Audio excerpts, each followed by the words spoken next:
Bismillahirrahmanirrahim. Assalamualaikum warahmatullahi wabarakatuh. Saya sebagai pemateri dari materi yang harus disampaikan pada masa atau selama kegiatan masa pengenalan lingkungan sekolah yang dilaksanakan secara daring SMK Manbarul Ulum tahun 2020. Saya ucapkan pada seluruh peserta didik baru tahun pelajaran 2020-2021, selamat datang di SMK Manbarul Ulum. Dan kebetulan pada kesempatan hari ini, Rabu tanggal 15 Juli 2020, saya diminta untuk membawakan materi dengan judul atau dengan temanya adalah Gerakan Literasi Sekolah atau biasa disingkat dengan GLS. Dan ini tentu materi yang disampaikan pada masa atau kegiatan masa pengenalan lingkungan sekolah secara daring SMK Manbarul Ulum Cirebon. Baik, terlebih dahulu barangkali saya memperkenalkan diri. Nama saya Muhammad Didi Manfaluthi. Tempat tanggal lahir Jakarta 25 April tahun 1986. Lulusan SDN 1 Cikalahang pada tahun 1998. Kemudian MTS Husnul Khotimah pada tahun 2001. Kemudian lulus dari SMA 1 Sumber pada tahun 2004 atau biasa disebut dengan Semanis. Kemudian saya melanjutkan ke Unsur Agati Cirebon dan lulus tahun 2009 dengan mengambil pendidikan bahasa Inggris, dan alhamdulillah pada tahun ini saya sedang berkuliah di semester 3 untuk pasca sarjana bahasa Inggris di Universitas Negeri Semarang. Untuk alamat, saya tinggal di Blok C Rendang, Desa Parabenghar, Kecamatan Pasawahan, Kabupaten Kuningan. Baik, ini kita lihat gambar mungkin kakak kelas kalian yang sudah lulus ini menyambut masuk kedatangan putra-putri terbaik yang sudah mendaftar atau bergabung di SMK Manbarul Ulum tahun 2020 ini. Dan kita lihat di sini juga ada koleksi atau piala-piala yang sudah menjadi prestasi atau penghargaan ya untuk apakah itu lomba-lomba dan lain sebagainya, sehingga korelasi gambar ini kita bisa lihat ungkapan selamat datang di SMK Manbarul Ulum. Nah, dengan membaca bersama meraih mimpi. Nah, sekarang masuk kepada materi. Apa arti gerakan literasi? Kalau dilihat dari konteks sosial, gerakan tindakan yang terencana yang dilakukan oleh suatu kelompok masyarakat disertai program yang terencana pula dan ditunjukkan pada suatu perubahan atau sebagai gerakan perlawanan ya untuk merubah ke arah yang lebih baik, untuk melestarikan pola-pola dan lembaga-lembaga masyarakat yang ada. Nah, kalau digabungkan dengan literasi adalah kemampuan seseorang dalam mengolah dan memahami informasi saat melakukan proses membaca dan menulis. Sehingga kalau digabungkan, tentu gerakan literasi adalah gerakan yang positif yang direncanakan untuk melestarikan pola-pola yang baik yang bisa diterapkan pada suatu lembaga dengan terhubung atau selalu mengutamakan kegiatan dalam mengolah dan memahami informasi saat melakukan proses membaca dan menulis. Nah, adapun yang kita kenal ada istilah namanya gerakan literasi nasional ya, dengan logonya atau lambangnya itu adalah menunjukkan jari telunjuk dan jempol, dan itu menjadi penyemangat atau menjadi simbol sebagai gerakan literasi. Nah, sekarang kita coba memahami atau membaca pengertian literasi oleh para ahli. Yang pertama, menurut Elizabeth Zulsby tahun 1986, ini tahun kelahiran saya tentunya. Literasi ialah kemampuan berbahasa yang dimiliki oleh seseorang dalam berkomunikasi, membaca, berbicara, menyimak, dan menulis dengan cara yang berbeda sesuai dengan tujuannya. Jika didefinisikan secara singkat, definisi literasi yaitu kemampuan menulis dan membaca. Ini menurut Elizabeth Zulsby.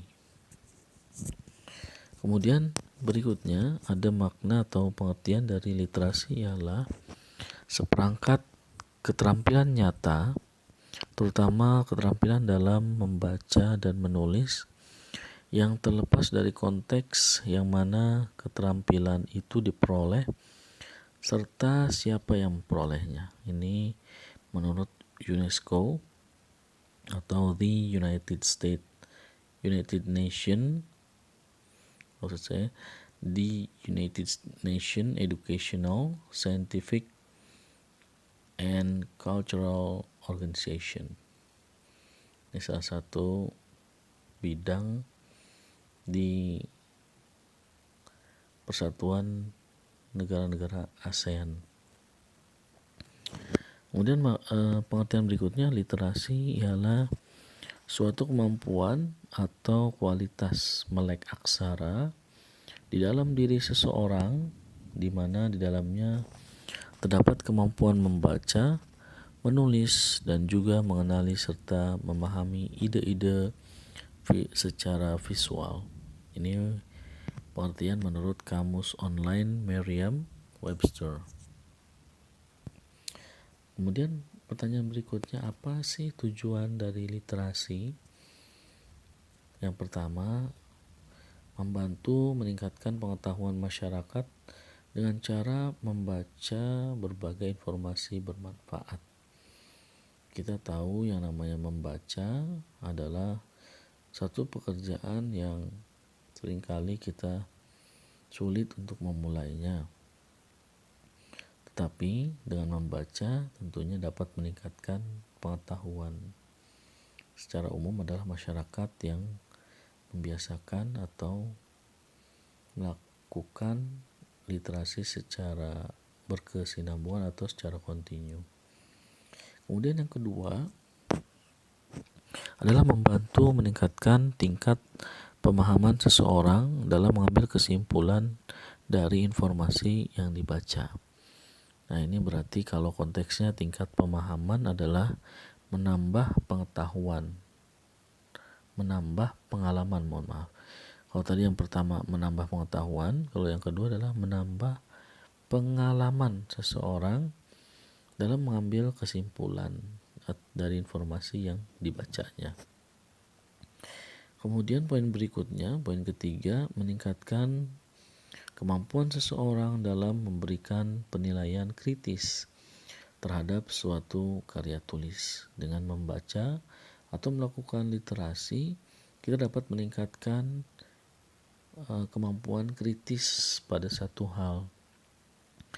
Apalagi kita mengenal dalam pembelajaran kurikulum 2013 ini, menurut taksonomi Bloom ada 2 agenda atau 2 tingkatan kemampuan yang harus diberikan pemahaman, yaitu berupa bentuknya adalah high order of thinking skill ya, atau di situ ada penilaian kritis, diantaranya adalah kemampuan untuk menelaah dan juga mencipta dari materi atau informasi yang diberikan, sehingga dengan banyak membaca kemampuan kritis juga dapat terus meningkat. Kemudian poin keempat, membantu menumbuhkan dan mengembangkan budi pekerti yang baik di dalam diri seseorang.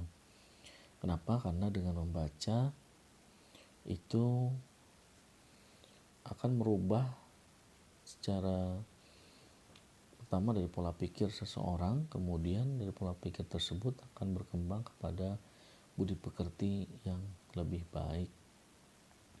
Itu mengapa dalam Al-Quran tentunya ayat yang pertama diturunkan adalah surat Al-Alaq ya, yang mana memotivasi kita untuk Iqra bismi rabbikal ladzi khalaq. Yang pertama adalah motivasinya untuk membaca dan terus membaca dalam rangka menambah pengetahuan dan juga pengalaman dan juga pengamalannya. Kemudian poin yang kelima, meningkatkan nilai kepribadian seseorang melalui kegiatan membaca dan menulis. Yang bersama budi pekerti dengan kepribadian, tapi memang seringkali kita melihat perubahan seseorang dengan atau dipengaruhi oleh buku bacaan yang dibacanya. Contoh, ketika seseorang membaca mengenai bacaan atau dengan judulnya adalah terapi hati, berarti seseorang itu akan berusaha mempraktekkan dari apa yang dibacanya, dari materi itu, untuk membuat hatinya mungkin bisa lebih terbentuk lagi kepribadiannya. Kemudian poin yang keenam adalah menumbuhkan dan mengembangkan budaya literasi di tengah-tengah masyarakat secara luas. Karena yang namanya satu gerakan atau budaya memang harus ada kelompok-kelompok atau juga lingkup-lingkup yang bisa terus menumbuh kembangkan ya. Contoh misalkan kalau berbicara mengenai tempat, otomatis sekolah, kampus, dan juga tempat-tempat pendidikan itu adalah satu, pondok pesantren juga adalah tempat yang bisa menumbuh kembangkan budaya literasi, membaca dan menulis tadi. Sehingga ketika sekolah tersebut berkembang, pesantren tersebut berkembang, kampus tersebut berkembang, maka secara umum akan merubah perilaku atau juga kebiasaan masyarakat secara luas. Biasanya ada tempat yang terpengaruh positif dari aktivitas literasi dari sebuah lembaga seperti sekolah, kampus maupun pesantren.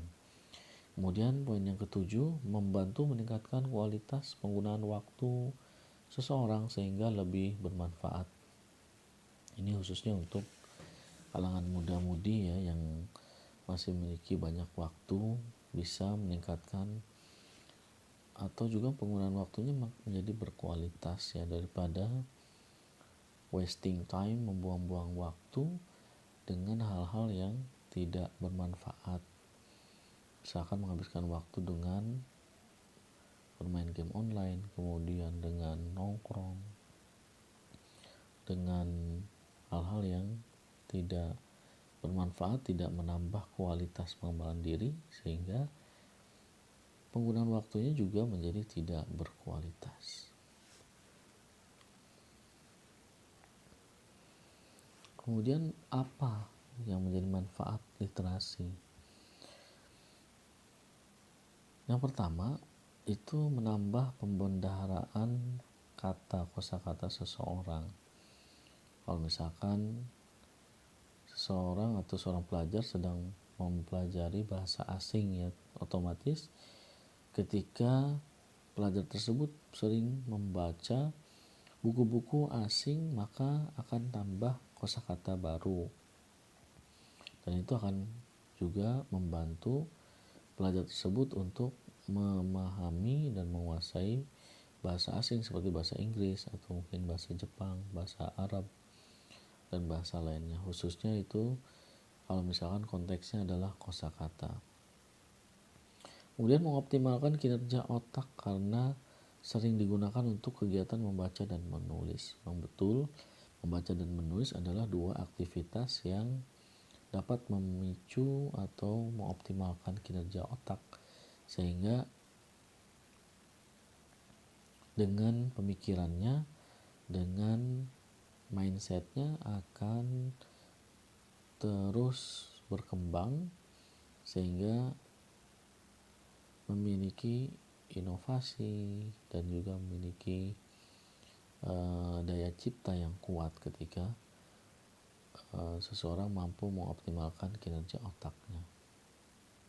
Atau bahasa kita mungkin otaknya itu selalu berputar ya, kalau misalkan menghadapi masalah atau akan membangun suatu mimpi yang besar, maka otaknya itu akan berputar, digunakan sebaik mungkin sebagai pilot ya, sebagai yang mengatur semua pola-pola apa yang direncanakannya. Kemudian mendapat berbagai wawasan dan informasi baru, otomatis dari membaca dan menulis, wawasan dan informasi seseorang bisa terus bertambah ya, bisa menginformasikan kepada orang lain mengenai isi atau bacaan yang sudah dibacanya. Kemudian berikutnya kemampuan interpersonal, seseorang akan semakin baik. Ini interpersonal tentunya kaitannya dengan attitude, dengan soft skill, kemampuan diri, kemudian juga perilaku, budi pekerti, dan juga kepribadian. Kemudian berikutnya kemampuan memahami makna suatu informasi akan semakin meningkat karena sering mendapatkan informasi, maka ketika mendapatkan informasi yang lama akan fast responnya, akan cepat responnya, itu memahami maknanya juga akan meningkat. Kemudian meningkatkan kemampuan verbal seseorang ya. Biasanya kalau orang yang sering membaca dan menulis akan terbiasa juga dalam ucapannya, akan terlihat ya. Misalkan sering membaca tadi ya buku bahasa Inggris, maka kosakata bahasa Inggrisnya akan menempel dalam ucapannya. Terus sebagai contoh kecil ya, sehingga mau tidak mau atau percaya tidak percaya, seorang yang membaca dan menulis pasti kemampuan verbalnya akan meningkat. Meningkatkan kemampuan analisis dan berpikir seseorang, ini sama dengan pola pikir yang kritis tadi yang sudah disampaikan. Jadi kemampuan analisis karena memiliki banyak data, memiliki banyak informasi yang sudah dibaca, referensinya bagus, maka akan meningkat nanti kemampuan analisis dan juga pola pikirnya tidak stagnan, tidak mentok ya, tapi selalu memiliki solusi-solusi untuk permasalahan yang dihadapi. Kemudian membantu meningkatkan daya fokus dan kemampuan konsentrasi seseorang. Ini memang ketika mengawali dua aktivitas literasi, yaitu membaca dan menulis, pasti kita harus fokus ya, tidak boleh ada hal-hal yang mengganggu. Contoh misalkan kita membaca Al-Quran saja itu tidak boleh ngantuk ya, harus wudhu dengan niat yang baik. Itu juga diantaranya untuk meningkatkan daya fokus dan kemampuan konsentrasi seseorang. Dan membaca juga biasanya ada istilah bacanya sampai khusyuk gitu ya, sampai masuk ke dalam apa yang menjadi jalan cerita dari buku bacaannya. Atau juga seperti menulis, kita juga fokus dan konsentrasi ya. Kemudian berikutnya adalah meningkatkan kemampuan seseorang dalam merangkai kata yang bermakna dan menulis. Karena sudah terbiasa, pasti mampu mengkorelasikan, mampu merangkai kata yang bermakna, dan juga tidak sulit biasanya dalam melaksanakan atau melakukan aktivitas menulis. Kemudian apa saja jenis-jenis literasi? Yang pertama ada literasi dasar. Literasi dasar adalah kemampuan dasar dalam membaca, menulis, mendengarkan, dan berhitung. Tujuan literasi dasar ialah untuk mengoptimalkan kemampuan seseorang dalam membaca, menulis, berkomunikasi, dan berhitung. Kemudian yang kedua ada literasi perpustakaan. Literasi perpustakaan adalah kemampuan dalam memahami dan membedakan karya tulis berbentuk fiksi dan non-fiksi, memahami cara menggunakan katalog dan indeks, serta kemampuan memahami informasi ketika membuat suatu karya tulis dan penelitian. Nah, biasanya ini banyak aktivitas yang kita lakukan ketika berada di dalam perpustakaan. Otomatis ada koleksi buku yang berbentuk fiksi dan non-fiksi yang bisa kita nikmati ya, karena perpustakaan juga memiliki fungsi adalah untuk wisata edukasi sebenarnya. Jadi kalau kita sudah masuk ke perpustakaan itu seolah-olah kita itu sedang berwisata dengan banyaknya buku-buku yang bisa kita buka bukunya, kemudian kita bisa melihat jendela dunia melalui buku-buku tersebut. Kemudian berikutnya adalah literasi media. Literasi media adalah kemampuan dalam mengetahui dan memahami berbagai bentuk media, media elektronik, media cetak, dan lain-lain, dan memahami cara penggunaan setiap media tersebut. Nah, ini tentunya dapat meningkatkan kemampuan kita dalam menggunakan media sosial atau biasa disebut dengan medsos ya.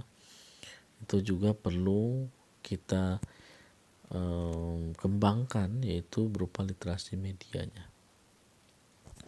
Kemudian berikutnya adalah literasi teknologi. Literasi teknologi adalah kemampuan dalam mengetahui dan memahami hal-hal yang berhubungan dengan teknologi, misalnya hardware dan software, mengerti cara menggunakan internet, dan memahami etika dalam menggunakan teknologi. Berikutnya adalah literasi visual. Literasi visual adalah pemahaman yang lebih kemampuan dalam menginterpretasi dan memberi makna dari suatu informasi yang berbentuk gambar atau visual. Literasi visual hadir dari pemikiran bahwa suatu gambar bisa dibaca dan artinya bisa dikomunikasikan dari proses membaca. Kemudian prinsip-prinsip literasi ini menurut Kaylane Beers tahun 2009. Yang pertama harus bersifat berimbang. Setiap siswa memiliki kebutuhan yang berbeda satu dengan yang lain. Sekolah harus menerapkan prinsip ini dengan menerapkan strategi dalam membaca dan variasi bacaan. Bahasa lisan sangat penting. Setiap siswa harus dapat berdiskusi tentang suatu informasi dalam diskusi terbuka yang memungkinkan terjadinya perbedaan pendapat.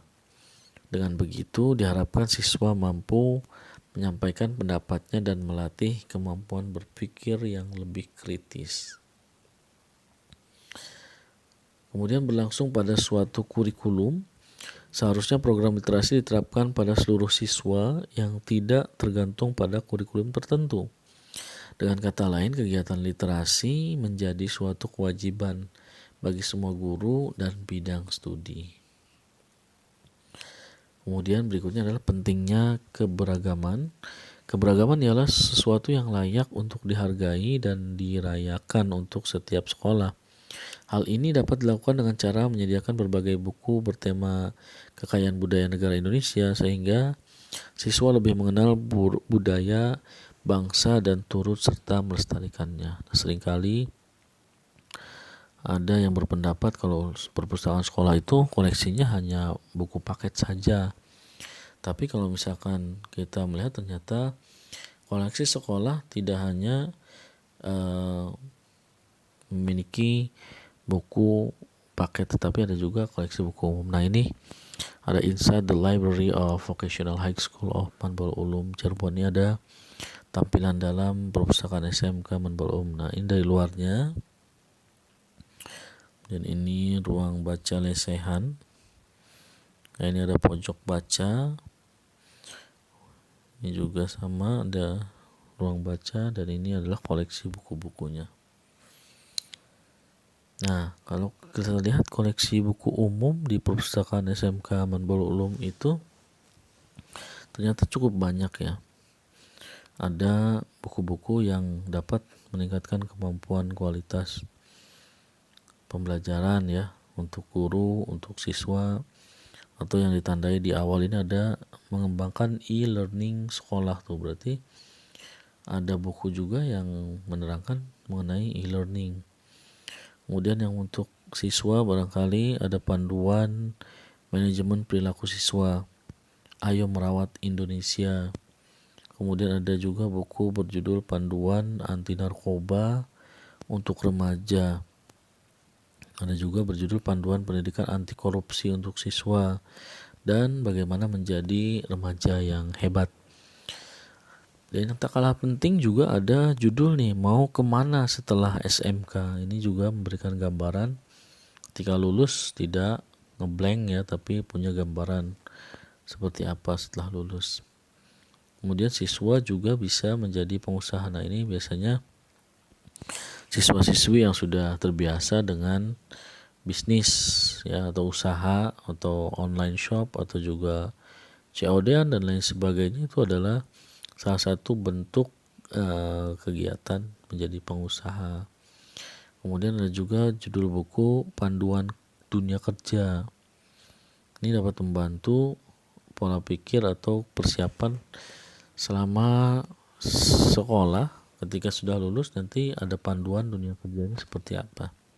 Nah, ini tadi ada judul Terapi Hati ya. Ini buat yang sering merasakan atau sering patah hati tentu bisa membaca buku ini ya. Kemudian ada juga buku yang berbobot nih seperti Himpunan Fatwa MUI, Himpunan Fatwa Keuangan Syariah. Barangkali mau mengetahui bagaimana sih tentang keuangan syariah itu bisa lihat koleksi di buku di perpustakaan SMK Manbaul Ulum. Kemudian yang dahsyat ini adalah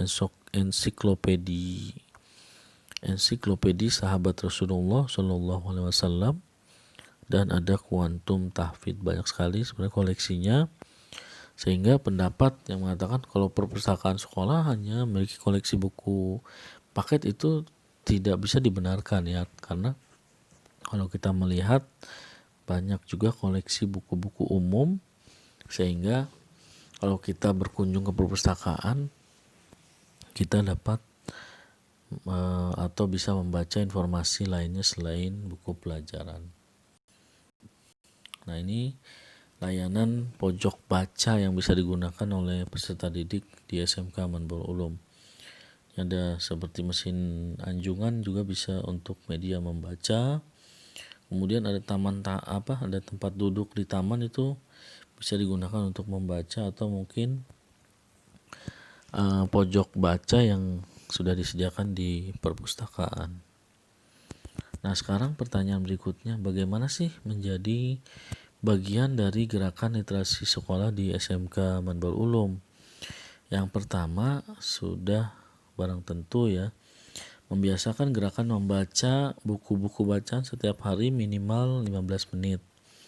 Dapat memanfaatkan waktu sebelum belajar di pagi hari. Biasanya sambil mempersiapkan kondisi belajar di pagi hari ini, banyak waktu untuk membuka buku. Otomatis biasanya digunakan untuk mengerjakan pekerjaan sekolah ya, bukan pekerjaan sekolah tapi pekerjaan rumah. Nah, ini budaya seperti ini harusnya dirubah, karena kalau misalkan pekerjaan di rumah maka dikerjakan di rumah, kalau di sekolah berarti pekerjaan sekolah namanya. Tapi kalau misalkan pekerjaannya sudah dikerjakan, maka bisa memanfaatkan 15 menit di pagi hari itu dengan membaca buku. Kemudian yang kedua, berkunjung ke perpustakaan sekolah minimal 1 kali seminggu ya. Jadi seminggu itu minimal ada sekali berkunjung ke perpustakaan untuk membaca. Kemudian ini tipsnya, atau bisa dilakukan juga menulis informasi atau kosakata baru yang penting atau perlu diingat dari kegiatan membaca pada buku catatan atau buku tulis khusus. Jadi kalau ketika membaca itu ada buku catatan untuk mencatat hal-hal penting atau kosakata baru. Kemudian membiasakan diri untuk membaca di tempat yang nyaman seperti pojok baca atau di taman sekolah.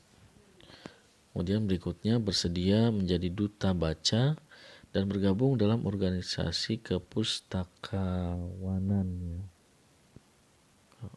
Jadi ada yang namanya pustakawan junior yang bisa menjadi motivator untuk teman-teman yang lain untuk selalu meningkatkan kegiatan membaca.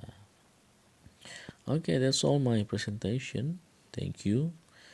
And last statement is salam literasi, mencerdaskan bangsa mulai dari diri sendiri. Terima kasih. Assalamualaikum warahmatullahi wabarakatuh.